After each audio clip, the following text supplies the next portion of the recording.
A graça e a paz, amém, irmãos? Então, estamos dando início a mais um culto abençoado, graças a Deus, né? Então, eu queria te convidar a ficar de pé aí na sua casa, a convidar todos os seus parentes, todos que estão aí com você, para junto participarmos de um culto maravilhoso na presença do Senhor. Eu quero que nessa noite seu coração encha de alegria, porque a palavra de Deus nos diz que a alegria do Senhor é a nossa força. Então, não é a nossa alegria em si, é a alegria de Deus. É a alegria de estarmos em Cristo que nos dá força para seguir no dia a dia. Amém? Eu queria te convocar agora para orarmos por isso, declararmos isso. Senhor Deus, nós cremos que nós estamos debaixo da Tua alegria. Senhor, estamos debaixo da Tua presença. Começa a invocar o nome do Senhor neste momento. Falar: Senhor, vem neste lugar. Vem, ó Pai, renova minha alegria em Ti. Renova minha esperança em Ti. Oh, Senhor, começa a encher-nos nesse momento, ó Pai. Começa a levar-nos a um outro nível, Espírito Santo de Deus, de vida em Ti.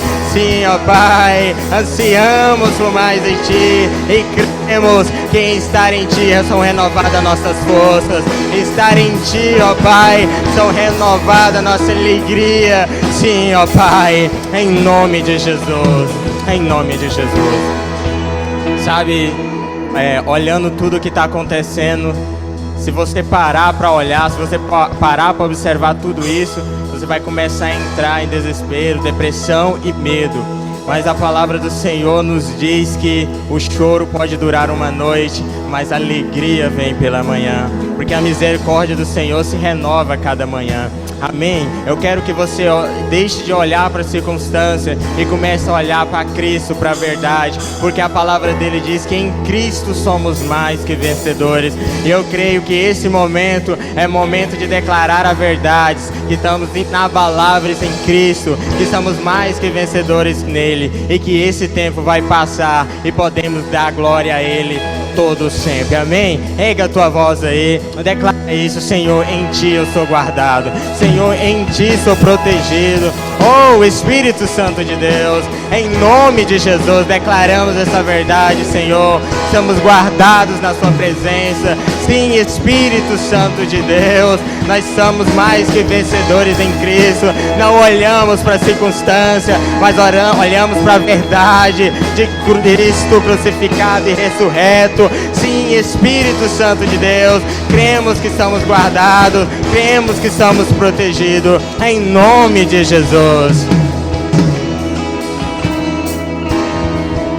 Aleluia, Jesus. Vamos adorar o Senhor nessa noite. E eu te convido, chama a tua família toda. Não assiste esse culto sozinho, não. Chama todo mundo para a sala e vamos celebrar o Senhor, amém? Essa música dá pra gente fazer uma brincadeira muito boa. Os homens vão começar cantando e as mulheres vão repetir. Faça isso na sua casa. Os homens cantam, as mulheres repetem. Se você quiser, filma isso, marca aí o Instagram da Igreja Videira e mostre pra gente como é que foi esse desafio na sua casa. E vamos celebrar junto ao Senhor, amém?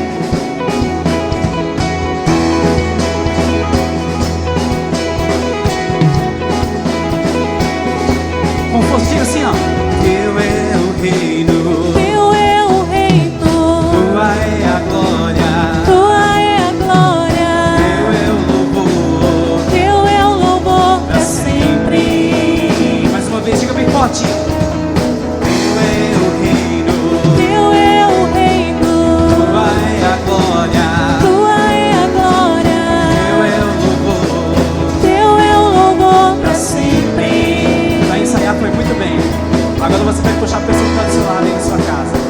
Fala assim para ela assim: olha, a glória do Senhor, o poder do Senhor é grandioso, e nós não podemos ficar parados diante de tamanha graça. Aleluia. Ninguém sentado. Levanta ele agora. Fala assim: levanta, levanta, levanta, levanta. Esse é o momento de nós adorarmos ao Senhor com toda a nossa força. Amém? Você está disposto? Prepara o seu celular, grava um vídeo da sua família exaltando o nome do Senhor nessa noite. Vamos juntos, todos juntos. Teu é o reino, Teu é o reino, Tua é a glória, Tua é a glória, Teu é o louvor,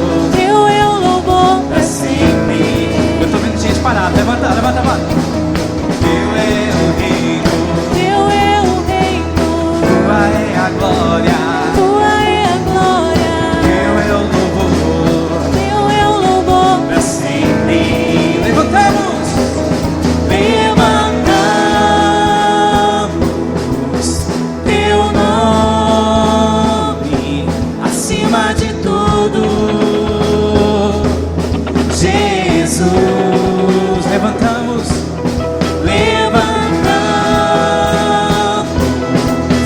teu nome acima de tudo. Jesus, Jesus.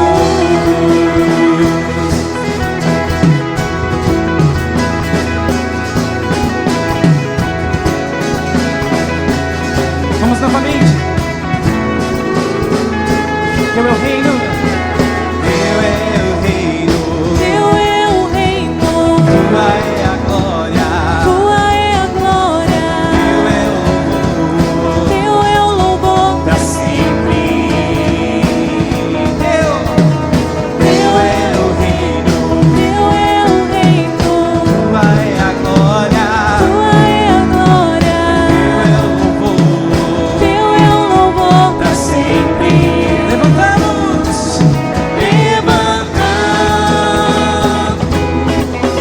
teu nome acima de tudo.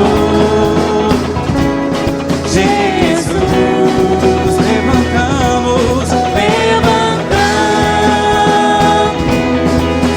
teu nome acima de tudo.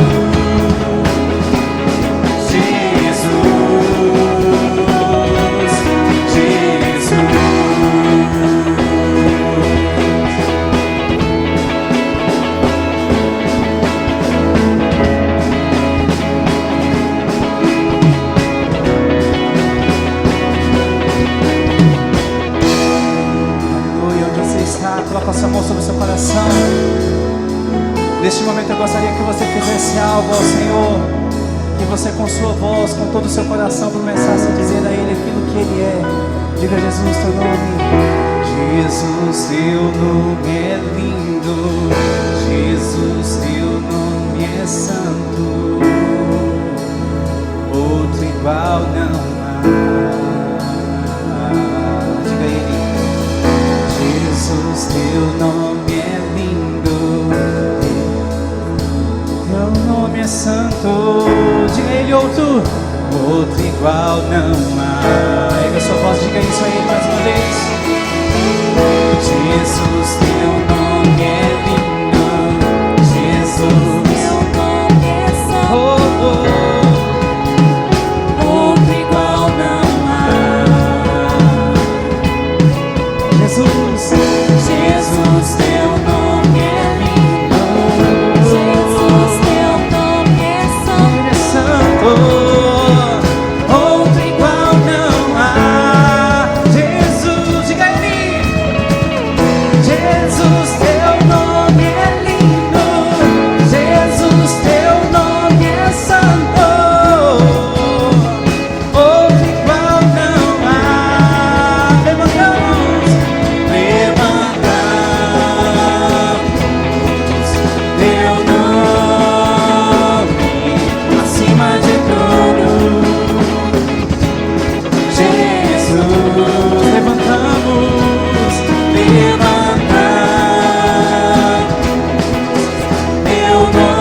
nome acima de tudo. Jesus, suas vozes levantamos,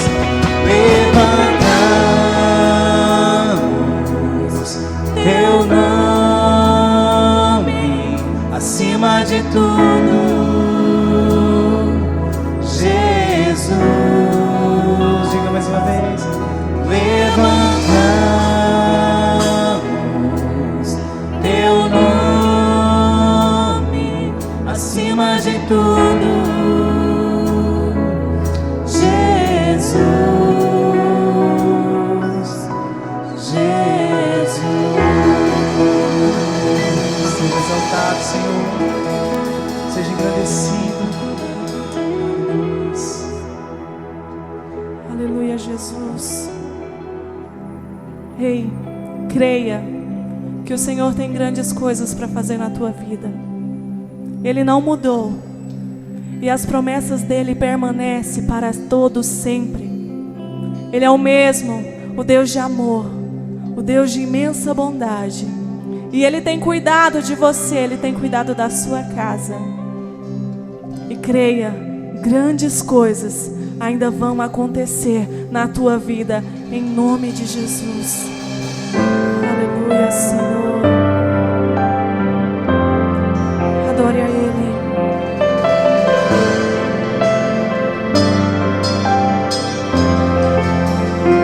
Tu és o Deus dessa terra, Tu és o Rei desse povo, és o Senhor da nação. Tu és a luz desse mundo, esperança para os perdidos. Tu és a paz para os cansados. Tu és. Ninguém é como o nosso Deus. Ninguém é como o nosso Deus.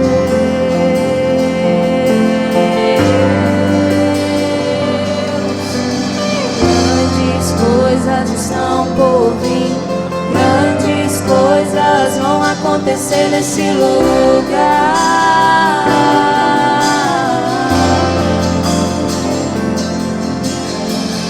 Grandes coisas estão por vir, grandes coisas vão acontecer nesse lugar.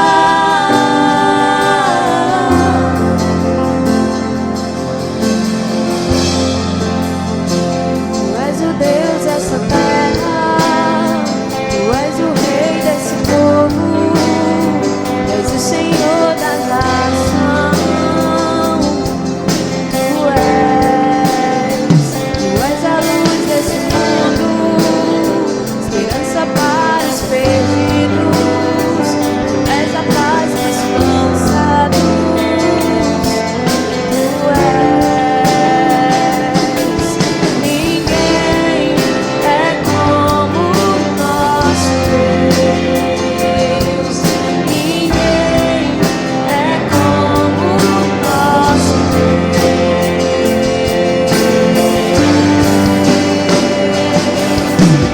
Grandes coisas estão por vir, grandes coisas vão acontecer nesse lugar.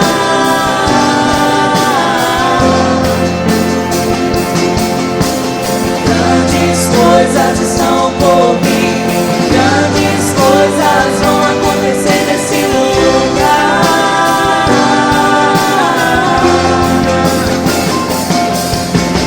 Grandes coisas estão por vir, grandes coisas vão acontecer nesse lugar.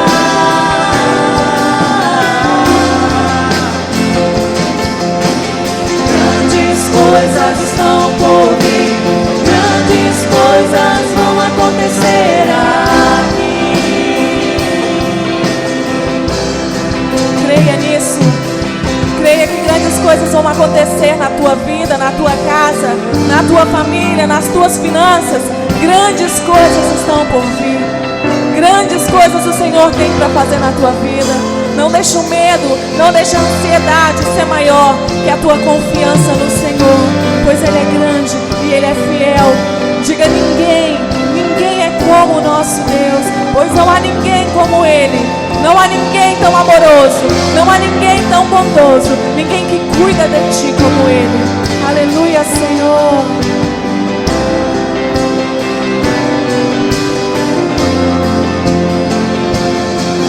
Ninguém é como o nosso Deus. Ninguém é como o nosso Deus. Ninguém é como o nosso Deus. Ninguém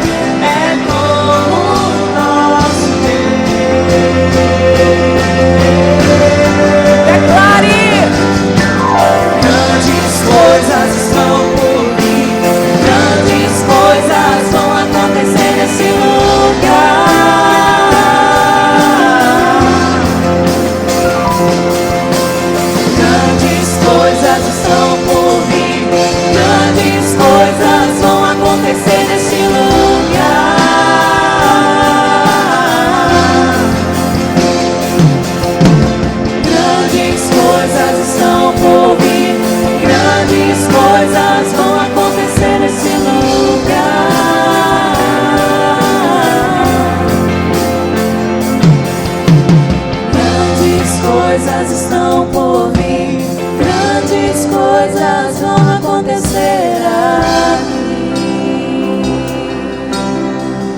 Oh, aleluia, Senhor. Tu és bom, Jesus. Tu és bom, Senhor. E nós cremos no Teu imenso amor. Nós cremos no Teu poder, Senhor. Cremos que o Senhor é um Deus de milagre, é um Deus de promessas, é um Deus de aliança, é um Deus que não falha.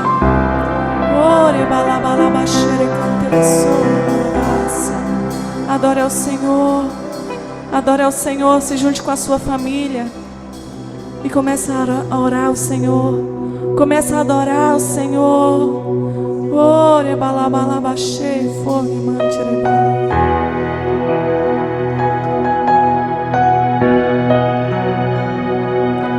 A palavra do Senhor fala que Ele sabe os pensamentos que tem a nosso respeito, pensamentos de paz e não de mal, para que nós possamos ter um futuro cheio de esperança. Talvez você tenha vivido amedrontado esses dias, mas confie na palavra do Senhor.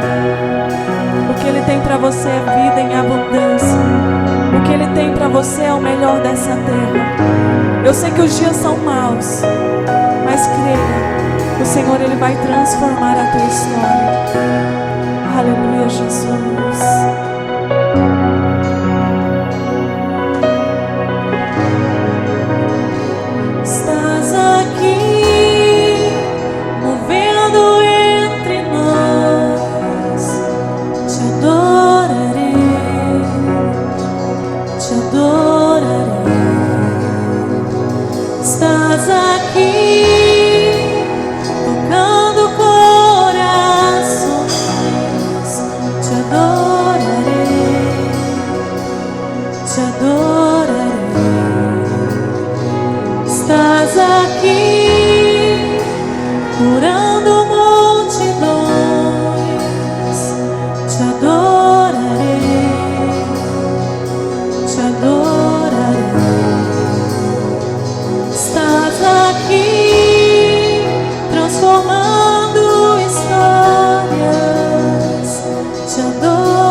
Deus de promessas, caminho no deserto, luz na escuridão. Meu Deus, esse é quem tu és. Meu Deus é Deus de milagres, Deus de promessas, caminho no deserto, luz na escuridão. Meu Deus, esse é quem tu és.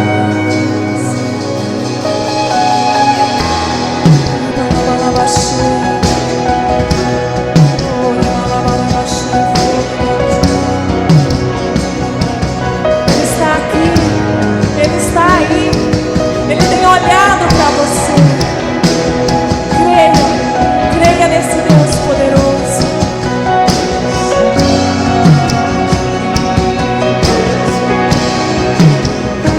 Estás aqui entre nós, te adorarei, te adorarei. Estás aqui tocando corações, te adorarei, te adorarei. Estás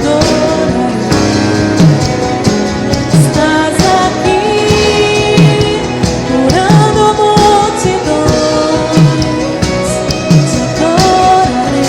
adorarei, te adorarei. Estás aqui transformando histórias, te adorarei, te adorarei. Meu Deus é o Deus de milagres, Deus de promessas, caminho no deserto, luz na escuridão. Meu Deus, esse é quem tu és. Meu Deus é Deus de milagres, Deus de promessas, promessas, caminho no deserto, luz na escuridão. Meu Deus, esse é quem tu és. Meu Deus é Deus de milagres, Deus de promessas, caminho no deserto, luz na escuridão. Meu Deus, esse é quem tu és. Meu Deus é Deus de milagres, Deus de promessas, caminho no deserto, luz na escuridão. Meu Deus, esse é quem tu és. Declara sobre a tua casa nessa noite. Junta aí com a tua família e começa a orar uns com os outros, declarando: o meu Deus é um Deus de milagre, o meu Deus é um Deus de promessa, o meu Deus é um Deus que não falha, o meu Deus é um Deus que te ama. Creia nisso. O Senhor te ama e Ele tem tudo para colocar nas tuas mãos. Ele tem o melhor dessa terra para você. Creia nesse amor infinito. O Senhor tem o melhor para você. E Ele tem cuidado de tudo. Ele tem cuidado de ti. Aleluia.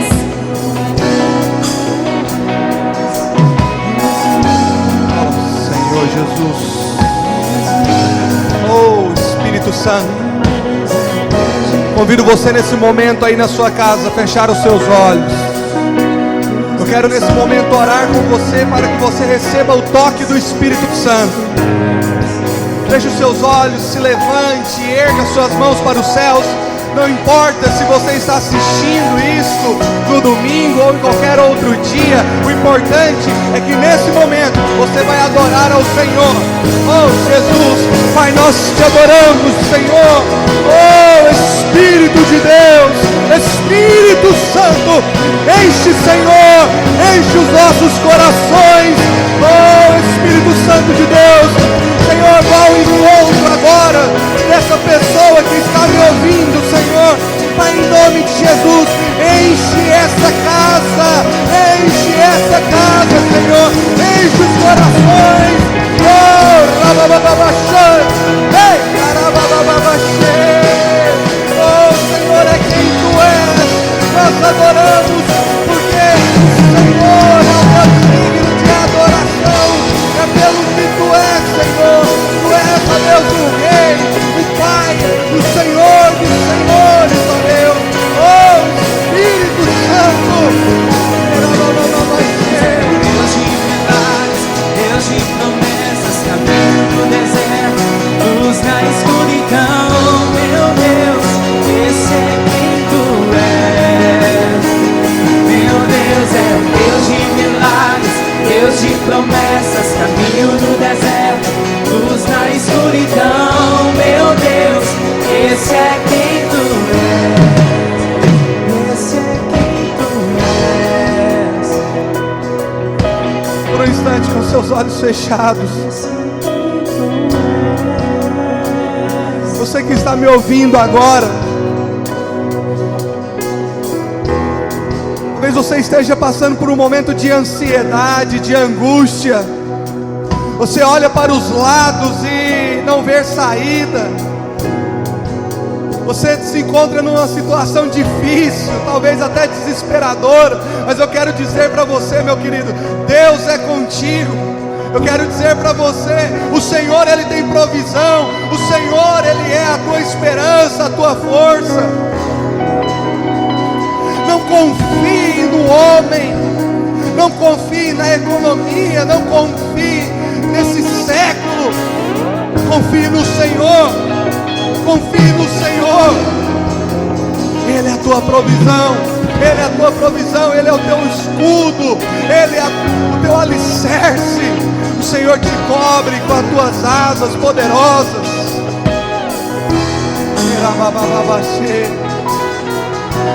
Sabe, 1 Timóteo capítulo 6, verso 17 diz o seguinte: exorta aos ricos do presente século que não sejam orgulhosos, nem depositem a sua esperança na instabilidade da riqueza, mas em Deus, que tudo nos proporciona ricamente para o nosso aprazimento.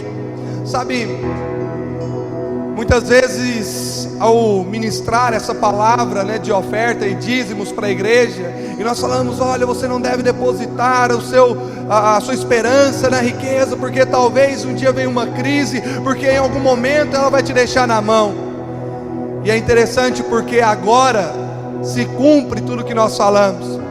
Muitos investidores, muitas pessoas que colocam a sua esperança na riqueza, no dinheiro, estão agora desesperadas, perdendo o sono, porque está passando por uma crise financeira.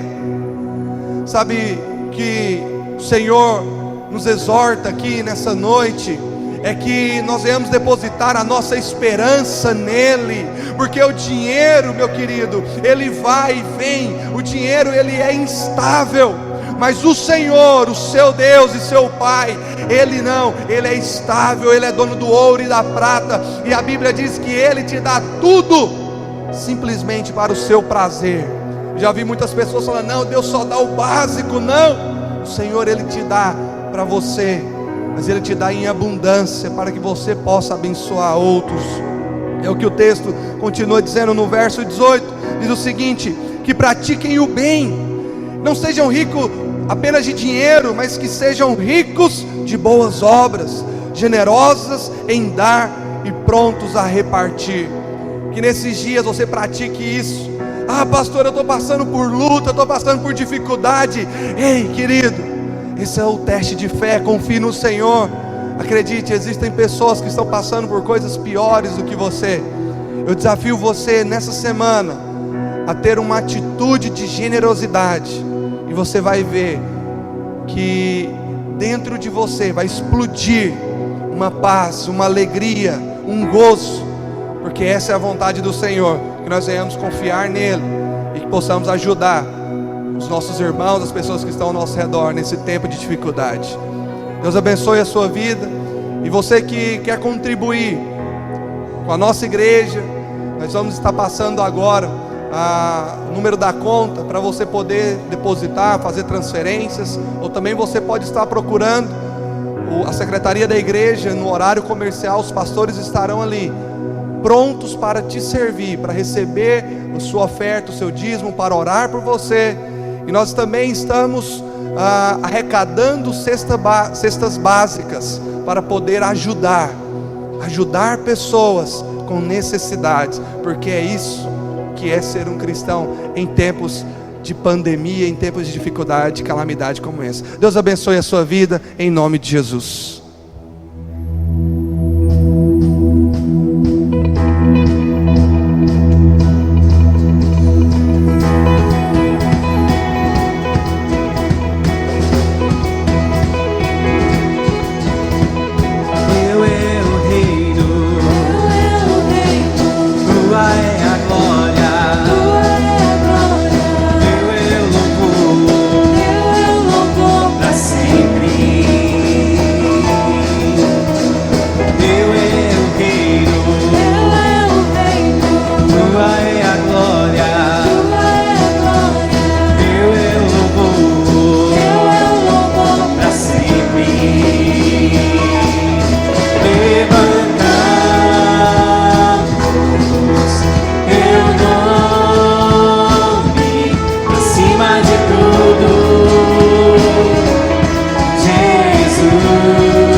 Igreja, mais um Videira News está começando. Fique agora com as notícias dessa edição.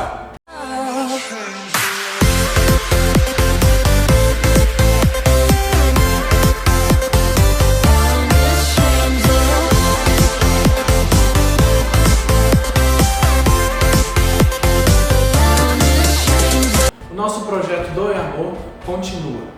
Mobilize a sua célula para estar participando desse projeto. Você que deseja doar para ajudar as famílias carentes, pode estar procurando a secretaria da igreja no horário comercial. E mesmo nesse tempo de isolamento, você pode estar entregando seus dízimos e ofertas de várias formas. Você pode entregar o seu dízimo e oferta presencialmente aqui na secretaria da igreja no horário comercial. E caso você esteja impossibilitado de sair de casa, você pode marcar um horário com o seu pastor de rede para que ele possa recolher os seus dízimos e ofertas.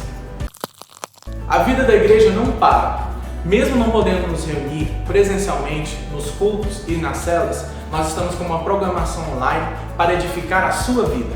Na segunda-feira, às 21 horas, nós temos a nossa live com os nossos pastores no Instagram. Você, líder, é essencial que participe, pois nessa live é compartilhada a palavra que deve ser compartilhada na célula. Não deixe de participar. E ao longo da semana, as nossas células estão funcionando por meio de aplicativos como o WhatsApp. Você que é líder, não deixe de organizar a sua reunião, levando vida de Deus para os seus membros. E aos domingos, está sendo transmitido via online os nossos cultos pelo YouTube, às 19 horas, com um estudo sobre o livro de Apocalipse. Uma bênção, não deixe de participar. Junte a sua família e venha cultuar com a gente. E esse foi o nosso Videira News de hoje. Que você tenha uma semana abençoada, um culto poderoso. Siga-nos nas nossas redes sociais. Até mais!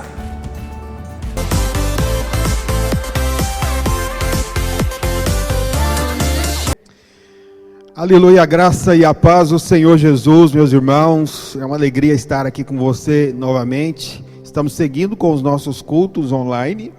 E eu quero te reanimar, porque eu acredito que em breve nós estaremos juntos aqui nesse prédio, louvando e adorando o Senhor Jesus, amém? E nesses dias nós temos falado a respeito do livro de Apocalipse, e nós já estamos no capítulo 8, onde nós começamos a falar da grande tribulação. E eu queria recapitular os demais capítulos anteriores para que você entenda Apocalipse. Nós sabemos que a maneira que o diabo combate o livro de Apocalipse é trazendo uma ideia errada de que ele não pode ser entendido. Mas na verdade o livro de Apocalipse é simples de ser compreendido. Por isso eu quero recapitular com você. Lembrando que o capítulo 1 ele apresenta Jesus glorificado. O capítulo 2 e 3 são as 7 igrejas do Apocalipse. O capítulo 4 é a visão do trono de Deus. O capítulo 5 é a visão do livro selado com 7 selos. O capítulo 6 é a abertura desses selos. O capítulo 7 é um parêntese, porque na realidade o capítulo 8 é a continuação do capítulo 6. Por isso o 7 ele é um parêntese onde fala dos dois povos de Deus. E hoje eu quero então seguir a partir do capítulo 8, onde nós paramos. E você pode abrir a sua Bíblia aí, no capítulo 8 então de Apocalipse, e vamos ler apenas 2 versículos, os 2 primeiros, que diz assim: quando o Cordeiro abriu o 7º selo, houve silêncio no céu cerca de meia hora. Então vi os 7 anjos que se acham em pé diante de Deus, e lhes foram dadas 7 trombetas. Então o capítulo 8 é o início da grande tribulação. E nós vamos então falar a respeito desse início da grande tribulação, porque isso é um tema muito importante e às vezes um tanto controverso. Muitas pessoas ensinam a respeito da grande tribulação de maneira errada, e eu quero trazer clareza para você hoje a respeito desse assunto. Então, diz o capítulo 8, verso 1, que houve um grande silêncio por cerca de meia hora na Bíblia. Silêncio na Bíblia, ele aponta para a solenidade, ou seja, é algo muito grave que está para acontecer aqui no capítulo 8, e isso que está para acontecer, que é muito grave, é a grande tribulação. E diz que o 7º selo, então, ele possui 7 trombetas. Essas 7 trombetas, na realidade, é o conteúdo do 7º selo. Compreende? Então, o 7º selo, o conteúdo dele são as 7 trombetas do Apocalipse. Na verdade, a grande tribulação é descrita entre o capítulo 8 e o capítulo 11. E no final do capítulo 11 tem a abertura o toque da 7ª trombeta, que também abre as 7 taças da ira de Deus. Então é um efeito em cascata aqui. A abertura do 7º selo, o conteúdo é as 7 trombetas, e a 7ª trombeta, o conteúdo são as 7 taças da ira de Deus. Tudo isso descreve o juízo, o tempo do juízo de Deus sobre a terra. Então é muito importante você entender isso, que muitos pastores, ao falar, por exemplo, do coronavírus, eles dizem que o coronavírus é o juízo de Deus sobre a terra. Na realidade não é ainda. Por quê? Porque o tempo do juízo de Deus vai acontecer na grande tribulação, no tempo em que as 7 trombetas vão ser tocadas, ou seja, o 7º selo vai ser aberto. E esse período também é chamado na Bíblia de o dia do Senhor, também é chamado de o dia da vingança do nosso Deus, é chamado de a ira vindoura, não é? O grande e terrível dia do Senhor, descrito lá no livro de Joel, e também chamado de a 70ª semana de Daniel. Por que a 70ª? Porque são 70 semanas de Daniel. E hoje eu quero explicar essas 70 semanas para você, que está lá no livro de Daniel, no capítulo 9, no verso 24. Pegue a sua Bíblia aí na sua casa, Antigo Testamento, Palavra de Deus. Nós vamos lá para Daniel, capítulo 9, a partir do verso 24. Vamos ler até no verso 27. Diz assim, aliás, vamos ler a partir do verso 20 para você entender melhor o contexto dessa profecia. Diz assim: falava eu ainda e orava e confessava o meu pecado e o pecado do meu povo de Israel, e lançava a minha súplica perante a face do Senhor meu Deus, pelo monte santo do meu Deus. Falava ainda na oração, quando o homem Gabriel, na realidade é o anjo Gabriel, aqui ele é mencionado como homem, porque na realidade o anjo, ele tem a semelhança na sua fisionomia de um homem. Então por isso ele chama Gabriel de homem, que eu tinha observado na minha visão ao princípio. Veio rapidamente voando e me tocou a hora do sacrifício da tarde. Ele queria instruir-me, falou comigo e disse: Daniel, agora saí para fazer-te entender o sentido. Verso 23: no princípio das tuas súplicas saiu a ordem, e eu vim para te declarar, porque és muito amado. Considera, pois, a coisa e entende a visão. A palavra visão, na realidade, significa profecia. Então, agora, a partir do verso 24, ele começa a descrever, então, a profecia. E diz assim: 70 semanas estão determinadas sobre o teu povo e sobre a tua santa cidade, para fazer cessar a transgressão, para dar fim aos pecados, para expiar a iniquidade, para fazer a justiça eterna, para selar a visão e a profecia, e para ungir o santo dos santos. Sabe e entende, desde a saída da ordem para restaurar e para edificar Jerusalém, até ungido ao príncipe, 7 semanas e 62 semanas. As praças e as circunvalações se reedificarão, mas em tempos angustiosos. Depois das 62 semanas será morto o ungido, e já não estará, e o povo de um príncipe que há de vir destruirá a cidade e o santuário, e o seu fim será num dilúvio, e até ao fim haverá guerra, e desolações são determinadas. Ele fará firme aliança com muitos por uma semana. Na metade da semana fará cessar o sacrifício e a oferta de manjares. Sobre a asa das abominações virá o assolador, até que a destruição que está determinada se derrame sobre ele. Então, essa é a profecia das 70 semanas de Daniel. Por que precisamos compreendê-la? Porque a grande tribulação se trata a respeito da última semana. Isso significa então que as demais semanas, as 69 semanas, elas foram já cumpridas, e resta apenas uma semana de Daniel para se cumprir, e essa semana é a grande tribulação. Para compreender a profecia, eu preciso te explicar algumas coisas. Primeiro, o tempo em que Daniel recebeu a profecia. Daniel estava na cidade da Babilônia e ali ele recebe então a profecia. Você precisa compreender um pouco a respeito da história bíblica. Quando Daniel estava na Babilônia, na realidade o povo de Israel estava cativo na cidade de Babilônia já há alguns anos. Isso foi profetizado tempos atrás, antes de Daniel, pelo profeta Jeremias, de que eles seriam levados cativos por um outro reino. Eles foram levados para lá, para a Babilônia, e lá permaneceram por 70 anos nesse cativeiro.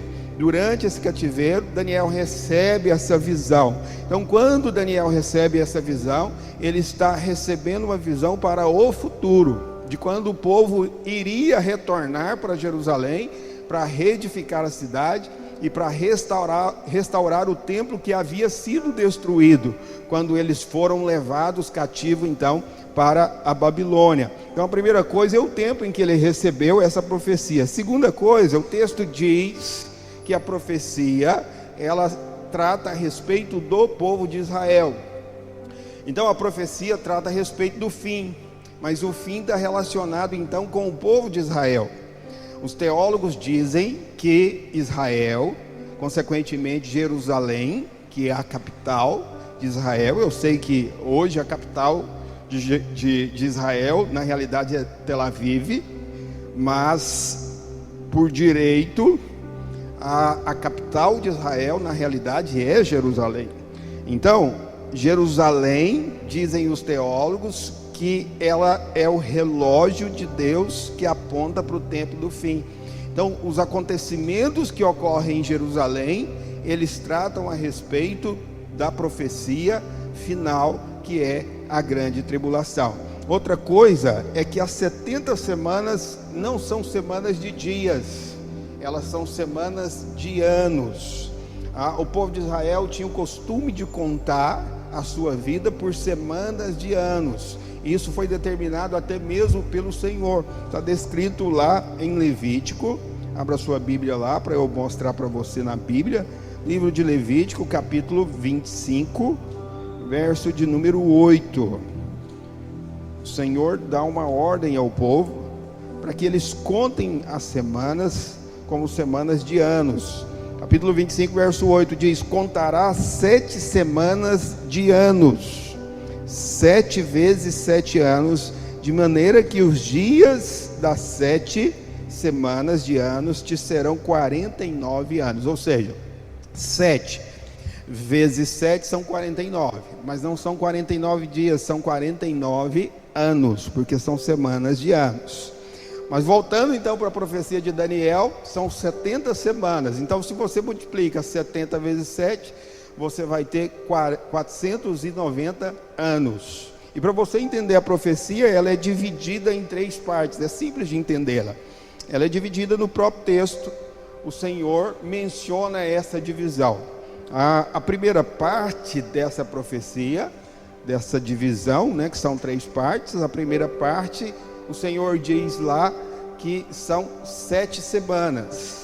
Então, a primeira parte da profecia são 7 semanas. E diz lá que essas 7 semanas é para a reconstrução, então, da cidade. Então, 7 vezes 7 são 49 anos. A primeira parte da profecia são 49 anos, que são contados desde a saída do povo na Babilônia, quando foi decretado pelo rei Artaxerxes para que eles voltassem para Jerusalém e reedificassem a cidade. Isso foi no ano 445 antes de Cristo, antes de Jesus. Eles retornam então para Jerusalém, começam a reedificar a cidade, restauram o templo, reedificam os muros. Toda essa história está mencionada no livro de Neemias e no livro de Esdras. Quando você lê o livro de Esdras e o livro de Neemias, está apontando a respeito dessa reconstrução. Então, no ano 445, eles retornam e começam a contar então 49 anos, que são 7 semanas. Nesse tempo, foi o tempo que eles reconstruíram a cidade e também o templo. E esse templo foi reconstruído por um sacerdote chamado Zorobabel. A segunda parte da profecia são 62 semanas mencionadas no texto. E 62 semanas vezes 7 são 434 anos.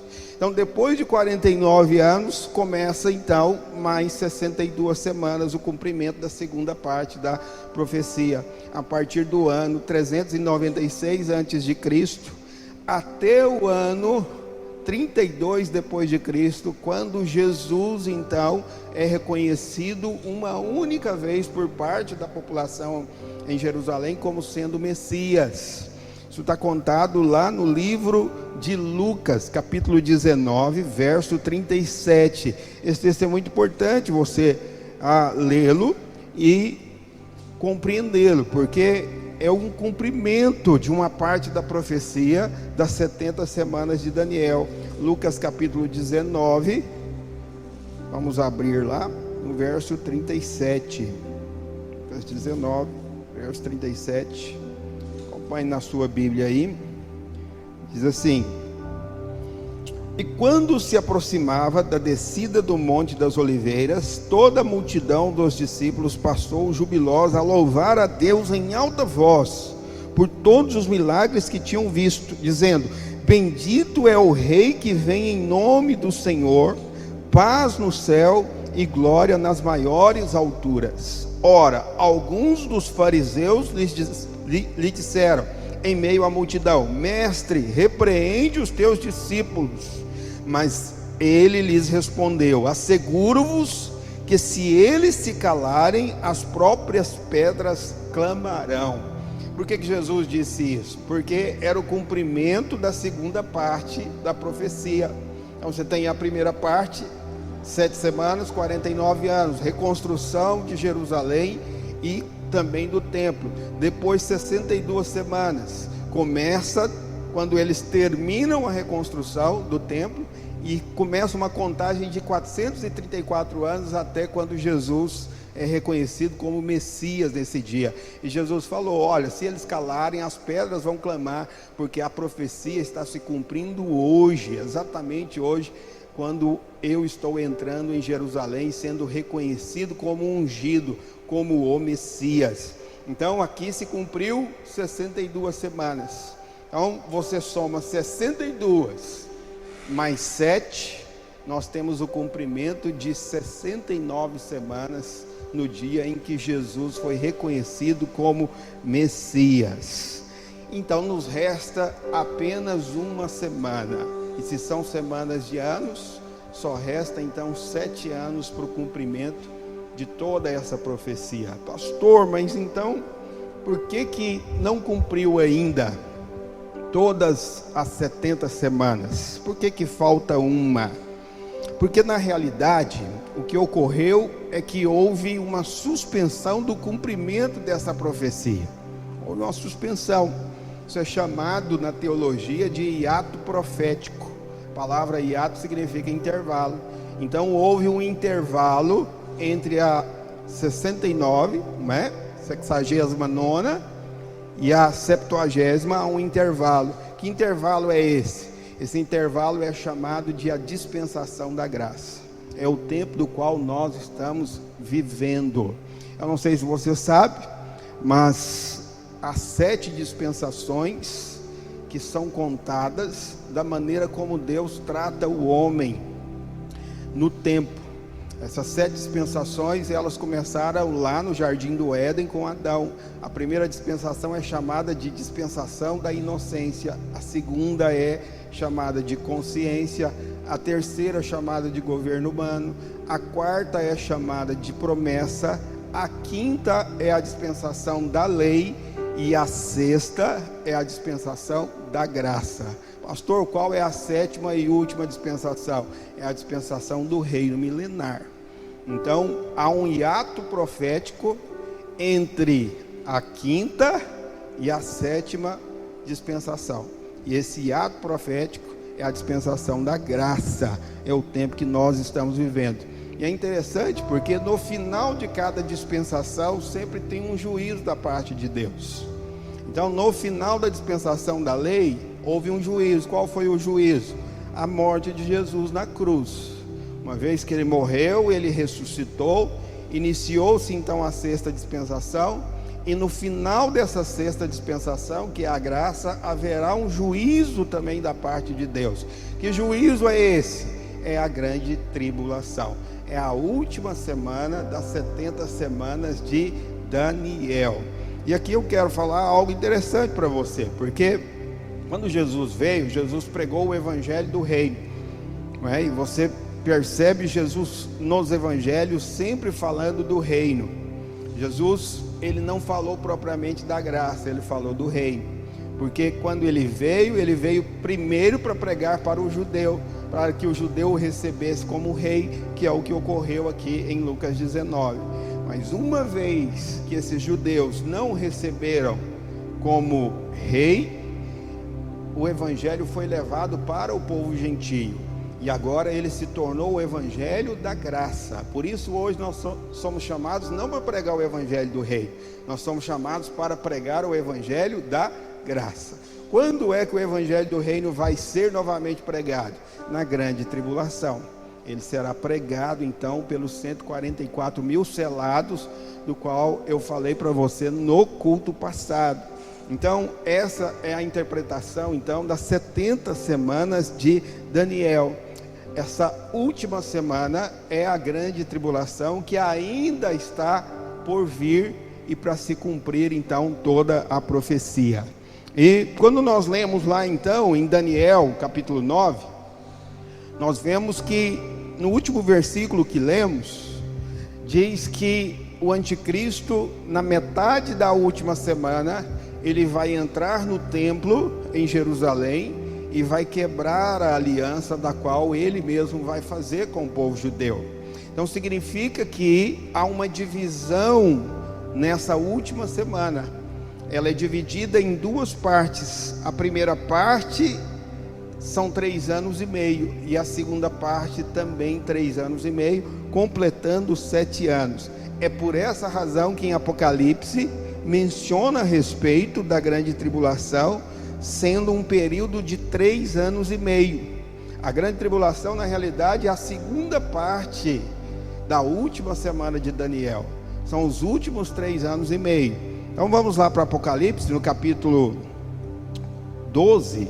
Vou mostrar para você que em Apocalipse fala a respeito de 3 anos e meio de grande tribulação. E no capítulo 12, no verso 6, a sua Bíblia aí, capítulo 12, verso 6, diz assim: a mulher, porém, fugiu para o deserto, onde lhe havia Deus preparado lugar para que nele a sustentem durante 1260 dias. Se você pegar 1260 dias e dividir por 360 dias, que equivale a um ano, você vai ter 3 anos e meio. Então o capítulo 12 está tratando do período da grande tribulação, do qual também é mencionado lá nas 70 semanas de Daniel. Há outro texto aqui, também no capítulo 13, verso 5, não diz 1260 dias, não diz 3 anos e meio, mas diz que são 42 meses. Diz assim: foi-lhe dada uma boca que proferia arrogâncias e blasfêmias, e autoridade para agir 42 meses. Divida também 42 meses por 12, e você vai ter 3 anos e meio. É o período chamado de a grande tribulação. Então é um período curto, porém um período de grande juízo da parte de Deus sobre este mundo. Agora, pastor, o que vai ocorrer nesse tempo? Primeira coisa,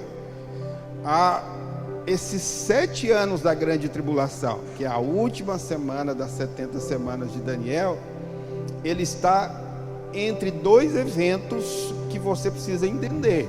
O primeiro evento que ocorre é o arrebatamento, e aí conta-se 7 anos. No final do 7º ano, então tem a volta do Senhor Jesus. Então esses 2 eventos, eles estão intercalados pela grande tribulação, que vai durar 7 anos. Lembrando que é dividido em 2 períodos de 3 anos e meio. E a segunda parte é o tempo do juízo de Deus, que está descrito aqui então, do capítulo 8 até o capítulo 11 de Apocalipse, que são as 7 trombetas. As 7 trombetas são o juízo de Deus no tempo da grande tribulação. Então são as ocorrências desse juízo, as 7 trombetas, num período de 3 anos e meio. São as calamidades que vão ocorrer neste mundo. Eu não tenho como ler todos os textos com você, mas eu quero te dar um entendimento do que vai ocorrer nesse tempo, nesses 3 anos e meio de grande tribulação. Aqui no capítulo 8, então, o Senhor começa a falar a respeito das trombetas. E são 7 trombetas. Eu quero lembrar você que o número 7 é sempre a soma de 4 mais 3. Porque 4 está relacionado com esse planeta e 3 está relacionado com Deus. Então as 7 trombetas, elas seguem essa divisão. As 4 primeiras são calamidades que vão acontecer com esse planeta. E as 3 últimas são chamadas de 3 ais, são calamidades que vão ocorrer sobre o homem, vindas da parte diretamente de Deus. Então eu quero mencionar a respeito delas aqui para você. A primeira trombeta, depois você vai ler na sua Bíblia. A primeira trombeta diz que a terça parte do mundo vai ser incendiada. Então haverá um grande incêndio nesse mundo, e esse incêndio vai consumir a terça parte do mundo, porque é um juízo sobre o planeta. É a primeira trombeta. A segunda trombeta é tocada por um anjo, e a terça parte dos animais marinhos morrem também. Então é um juízo de Deus sobre este mundo. A terceira trombeta é tocada, e a terça parte da água potável do mundo é destruída. Eu tenho comigo que essa terça parte da água potável tem a ver inclusive com o nosso país. Eu não sei se você sabe, a maior bacia hidrográfica do mundo é a Amazônia. Provavelmente algo que vai ocorrer aqui é exatamente com a Amazônia. A quarta trombeta é uma grande escuridão que virá sobre o mundo, possivelmente por causa de uma grande fumaça que vai cobrir o planeta. Então as 4 primeiras trombetas são calamidades sobre o mundo, e agora nós temos as 3 últimas, e as 3 últimas, elas são sobrenaturais, elas são diferentes, porque elas não são sobre o mundo, não são sobre o planeta, elas são sobre a humanidade. Então pegue a sua Bíblia aí no capítulo 9, vamos ver aqui no capítulo 9 algumas coisas a respeito dessas 3 últimas trombetas. Verso 1 do capítulo 9 fala a respeito da quinta trombeta. Diz assim: o quinto anjo tocou a trombeta, e viu uma estrela caída do céu na terra, e foi-lhe dada a chave do poço do abismo. Eu sei que você lembra que domingo passado eu falei a respeito do abismo. O abismo fica no centro da terra. Então o texto está dizendo que uma grande estrela vai cair. É provável que seja um meteoro.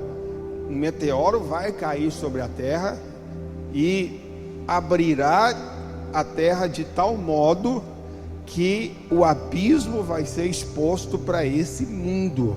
E diz aqui no verso 2: ela abriu o poço do abismo, e subiu fumaça do poço como fumaça de grande fornalha, e com a fumaceira saída do poço escureceu-se o sol e o ar.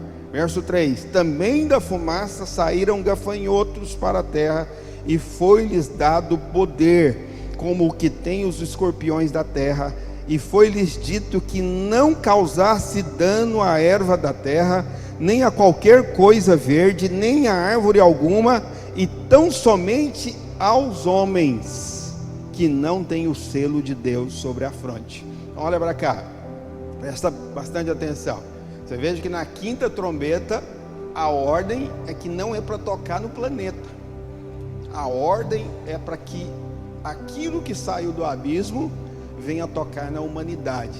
E a humanidade que não tem o selo de Deus. Eu falei a respeito do selo de Deus no domingo passado também. Então o que sai desse abismo?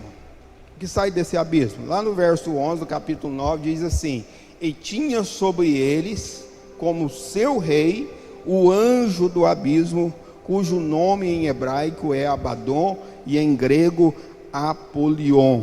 O primeiro ai passou, eis que depois dessas coisas vem ainda 2 ais. Então o que sai desse abismo na realidade são demônios que estão presos lá.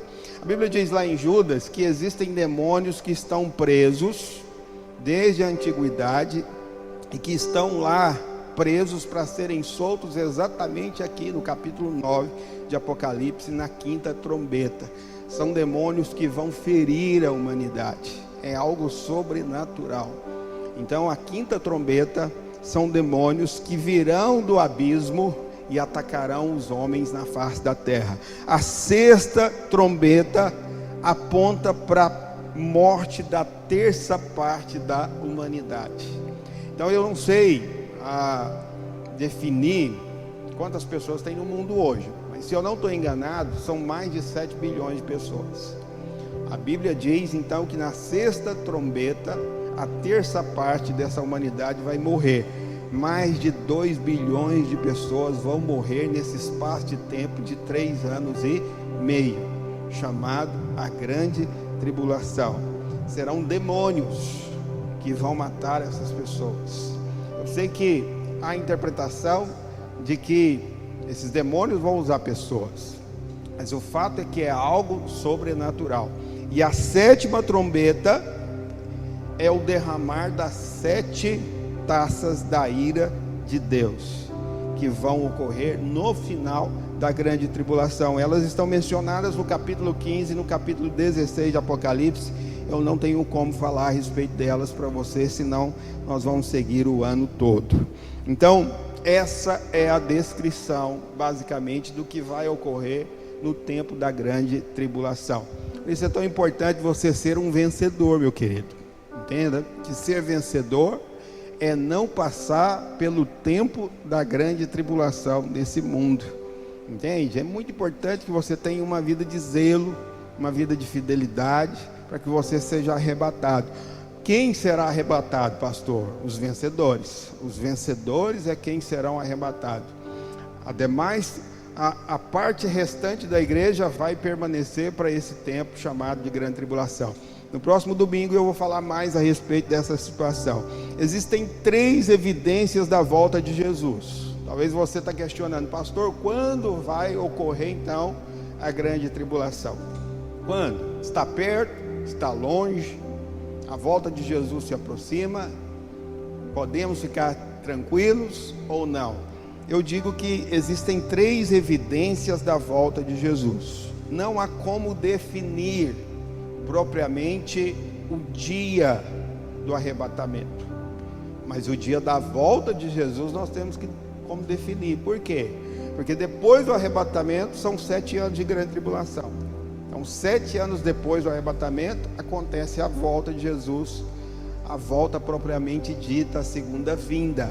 Agora o arrebatamento não tem como saber. O próprio Jesus disse que ninguém sabe o dia e também não sabe a hora, entende?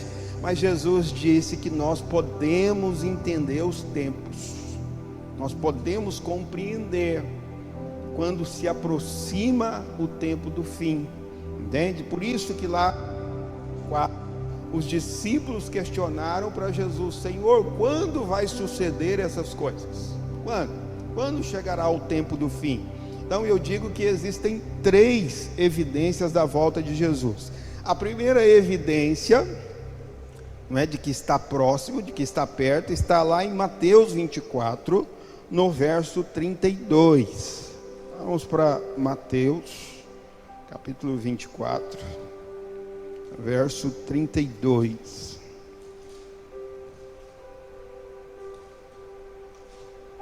Pega a sua Bíblia aí, vamos ler no verso 32, vamos ler até o 35.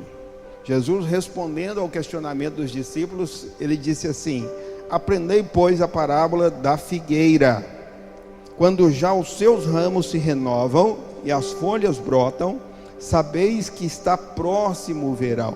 assim também vós, quando virdes todas essas coisas, sabei que está próximo às portas, ou seja, a sua vinda.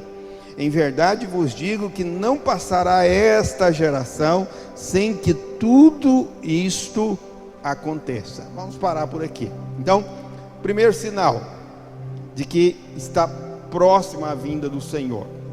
Lembrando que Jesus volta em dois momentos. O primeiro momento é o arrebatamento e o segundo momento é a volta dele, a segunda vinda. Então vamos identificar se está perto o arrebatamento ou não de acontecer. Jesus falou a respeito do florescimento da figueira. Pastor, o que é a figueira? A figueira na Bíblia aponta para Israel. Figueira é um simbolismo de Israel. Por que Jesus falou do florescimento da figueira? Se você for lá para Lucas capítulo 19, naquele texto que nós lemos, Jesus, quando chega, antes de entrar em Jerusalém, na realidade, e ser reconhecido como Messias, a Bíblia diz que ele chora. É o único lugar que a Bíblia diz que Jesus chora. E por que ele chora? Ele chora porque ele diz: olha, porque vocês não reconheceram o tempo da oportunidade, vocês serão destruídos por causa disso. Jesus estava profetizando algo que ia ocorrer 40 anos depois da sua morte e ressurreição. O que aconteceu 40 anos depois da morte e ressurreição de Jesus? A história diz que o general Tito, general romano, designado pelo seu pai, o imperador Vespasiano, foi designado a ir até Jerusalém e destruir Jerusalém. A história diz que ele chegou em Jerusalém com o seu exército e ele disse: destrói todas as coisas menos o templo. Menos o templo. Mas é interessante que Jesus falou que a respeito do templo não ficaria pedra sobre pedra, nessa profecia lá de Lucas 19. E quando ele deu a ordem aos soldados, os soldados saíram ateando fogo em Jerusalém. Esse fogo alastrou também para o templo e o templo começou a pegar fogo. E a história diz, isso é contado no livro A História dos Hebreus, eu tenho esse livro, é contado pelo historiador Flávio Joséfo, diz que o fogo começou a derreter o ouro do templo, e esse ouro começou a escorrer entre as pedras do templo, e os soldados, para não perder o ouro do templo, eles saíram derrubando as pedras, de maneira que não ficou pedra sobre pedra. A única parte do templo que sobrou não foi da parte de dentro, foi a parte de fora, que eram os muros. Sobrou uma pequena parte que hoje é chamada Muro das Lamentações, que está lá em Jerusalém. Naquele dia se cumpriu a profecia que o Senhor disse a respeito de que o templo seria derrubado, o templo seria destruído, e a partir daquele dia eles foram então esparramados por todo o mundo. Eles deixaram de ser nação. Isso é chamado de diáspora. Diáspora. O que é a diáspora, pastor? É a dispersão do povo judeu a partir do ano 70, quando o general Tito invade Jerusalém e destrói o templo. Desde então, eles saem da sua terra e nunca mais voltam. Até então, agora, pouco tempo atrás, que eu vou mencionar para você. Desde o ano 70, eles foram dispersos. Jerusalém passou a ser dominada pelos gentios. É por essa razão que lá em Lucas 21, 24, Jesus diz assim: até que se complete o tempo dos gentios, Jerusalém será pisada por eles.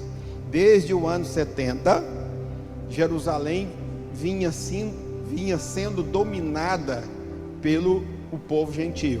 Isso ocorreu eles foram dominados pelo Império Romano, depois foram dominados pelos muçulmanos, pelos otomanos, pelos persas, até chegar em 1917, quando começa então a Primeira Guerra Mundial, quando a Inglaterra assume Israel, consequentemente Jerusalém. 20 anos depois, na Segunda Grande Guerra, após a guerra acabar, eles repassam Israel para a ONU, e a ONU reconhece Israel como sendo uma nação.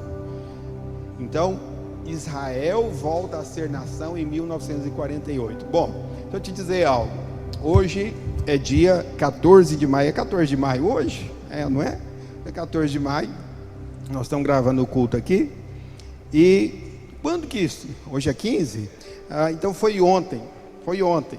Ontem completou 72 anos que Israel voltou a ser nação. A profecia que Jesus diz lá em Mateus 24 sobre a figueira começou a se cumprir em 1948, quando Israel começa a florescer novamente como nação. Pastor, então, por que Jesus não voltou ainda? Porque Jerusalém ainda não é totalmente do povo judeu. Não é. Jerusalém é uma cidade dividida. Você sabe, Jerusalém é uma cidade santa para pelo menos 3 grandes religiões. Primeiro para o povo judeu, segundo para os cristãos e terceiro para os muçulmanos. Gente, é uma terra chamada de santa.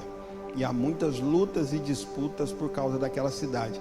A principal cidade do mundo é a cidade de Jerusalém, porque Jerusalém é o relógio de Deus. No dia em que Jerusalém for totalmente do povo judeu, então a profecia se cumpre e haverá o arrebatamento logo em seguida. Então a primeira evidência de que a volta de Jesus está próxima é o fato de que Jerusalém, Israel, voltou a ser nação, voltou a florescer a figueira. Então nós devemos olhar para Jerusalém, para os fatos que ocorrem lá. Então quando nós olhamos para lá, nós percebemos então que as coisas estão muito próximas de se acabar. Essa é a primeira evidência. A segunda evidência da volta do Senhor é a reconstrução do templo em Jerusalém. Por quê? Eu disse para você, no ano 70 o templo foi destruído e de lá para cá nunca mais foi reconstruído. Mas a profecia de Daniel diz que o anticristo, na metade da última semana, vai entrar no templo e vai profanar o templo. Essa é a profecia. Para ele entrar no templo e profanar o templo, tem que ter o templo. Logo, a reconstrução do templo aponta então para a proximidade da volta de Jesus. Em relação ao templo, é importante você também entender. O primeiro templo foi levantado por Salomão, filho de Davi, há cerca de 1000 anos mais ou menos antes de Jesus. Depois, 500 anos à frente, o povo é levado para a Babilônia e esse templo é destruído. 70 anos depois da Babilônia, eles voltam então para Jerusalém, como eu já falei para você, na profecia das 70 semanas de Daniel. Eles reconstroem o templo, e esse templo agora é chamado de Templo de Zorobabel. Mais ou menos 450 anos depois, um pouco antes de Jesus, novamente esse templo é restaurado, e ele agora é chamado de o Templo de Herodes. Quando Jesus veio ao mundo pela primeira vez, Jesus veio ao mundo no tempo do rei Herodes, em Israel. Então ele conheceu o templo de Herodes. 40 anos depois de Jesus, o templo de Herodes é destruído pelo general Tito. De lá para cá não foi reconstruído. Pastor, mas há notícias da reconstrução do templo? Seria o 4º templo, já que nós tivemos 3.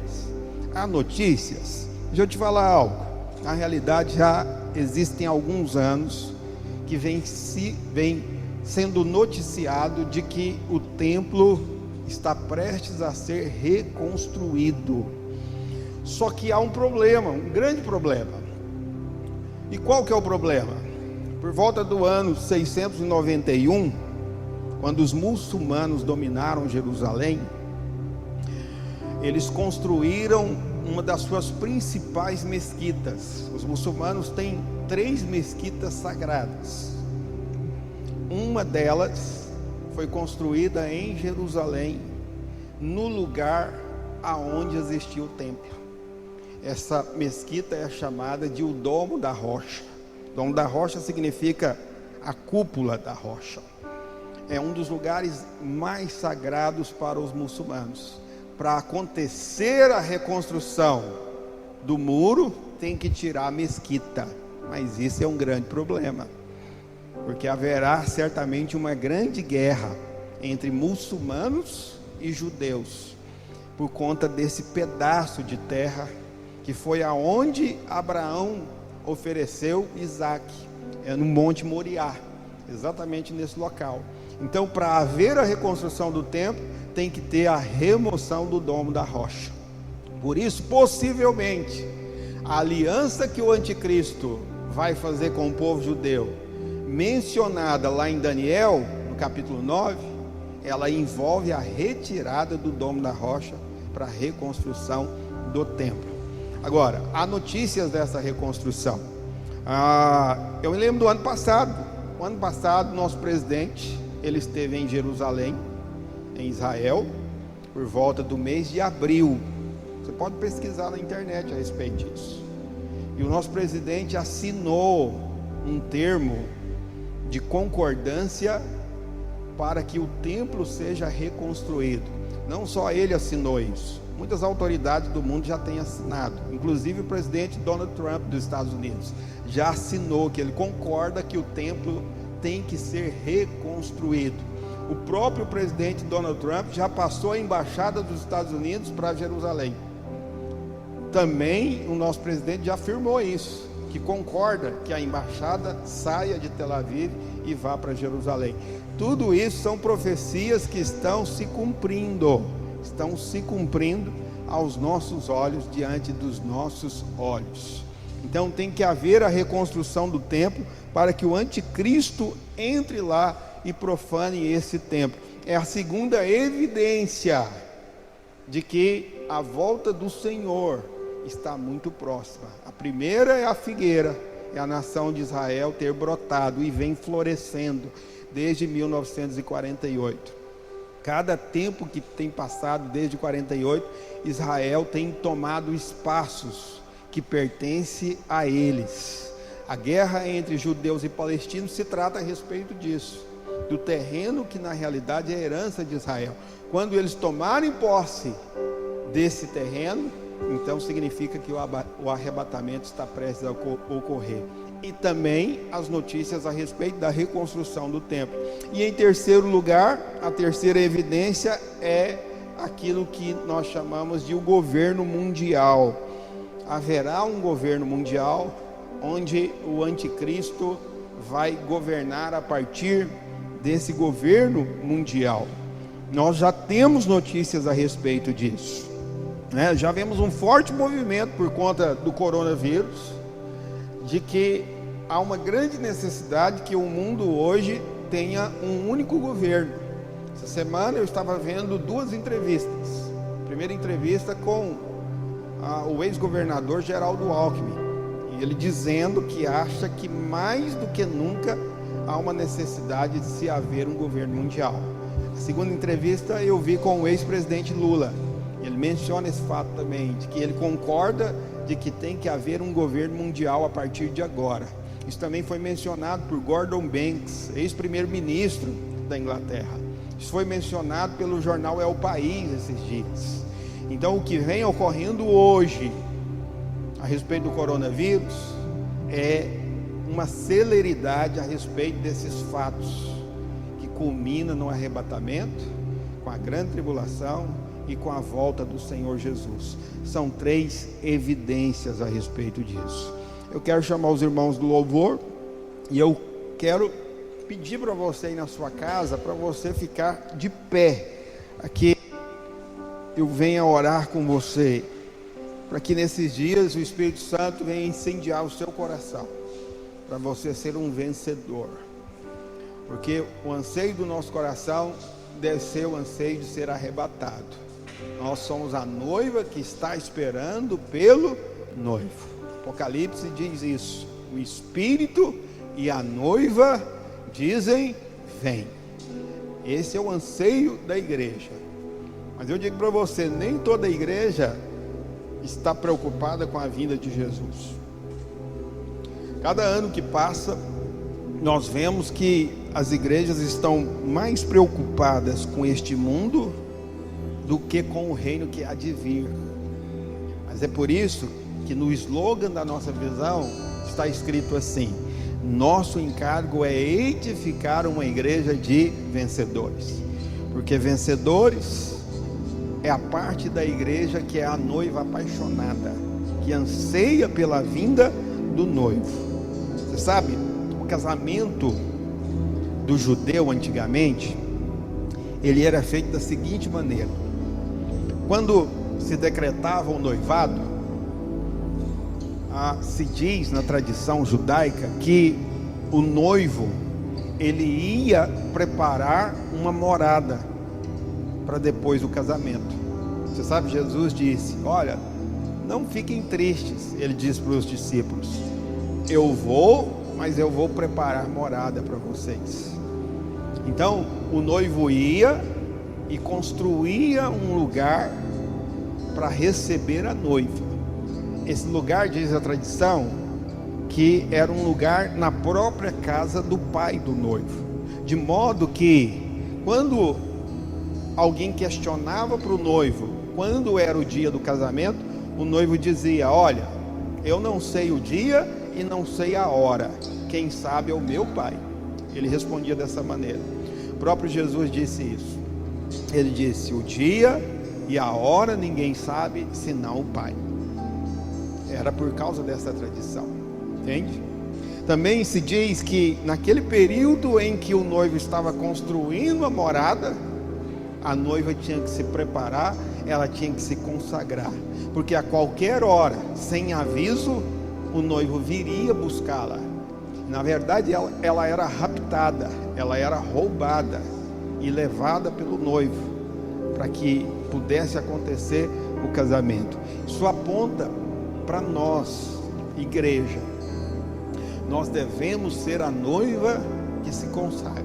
Nós devemos ser a noiva que se prepara e que anseia pela vinda do noivo, porque não sabemos o dia e não sabemos a hora, porque o próprio Jesus disse que viria como ladrão, ou seja, ele vem para raptar, ele vem para roubar algo que é muito precioso, que é a sua noiva apaixonada. E o texto diz que quando o noivo saía, depois da conclusão da morada, ele levava um chofar, ele levava uma trombeta, e ele se aproximava da casa da noiva e ele tocava esse chofar, ele tocava essa trombeta, de modo que ela ouvia, e quando ela ouvia, então ela entendia que era a hora de ir embora. Eu sei que não há sinal claro a respeito do arrebatamento, mas eu sei que para o crente vencedor, de alguma maneira, ele vai entender espiritualmente que o momento está chegando. Eu sinto isso nesses dias, que as coisas estão se acelerando de tal maneira que o dia e a hora da vinda do noivo está chegando. Então eu quero que você ore agora, para que você seja uma noiva apaixonada, esperando pelo noivo, amém? Feche os seus olhos. Se tem alguém próximo de você, abraça essa pessoa e vamos orar juntos. Ó Senhor Jesus, que nesses dias o Senhor venha dar espírito de revelação, conhecimento, na plena verdade do Senhor, Pai. Ó Deus, faz-nos entender a profecia, e na medida desse entendimento, incendeia o nosso coração de intensidade, ó Deus, e de anseio pela vinda do Senhor. Nós clamamos pela tua vinda, Jesus. Nós somos a noiva que aguarda o Senhor, e queremos compreender os fatos, queremos entender os momentos, ó Pai, e nesses dias de ensino da tua palavra, cada irmão venha entender, cada irmão venha compreender. Fala ao coração da tua noiva nesses dias, Pai. Fala ao coração de cada irmão dessa igreja, Senhor. Nós queremos aguardar a tua vinda nesses dias. Eu declaro em nome de Jesus que cada membro dessa igreja é um vencedor, que será arrebatado. Eu declaro em nome de Jesus, Pai, que nesses dias o Senhor vai levantar uma igreja de vencedores nessa cidade, que anseia pela tua vinda. Abençoa cada casa, abençoa cada família. Eu declaro que nesses dias, ó Deus, o Senhor há de suprir também a necessidade de cada um de nós. Guarda-nos, livra-nos do mal, livra-nos da enfermidade, livra-nos de toda praga, de toda doença, ó Deus. Eu declaro essa igreja guardada, protegida e abençoada no nome do Senhor Jesus. Aleluia. Deus abençoe a sua semana em nome de Jesus. Eu te vejo no próximo domingo. Aleluia.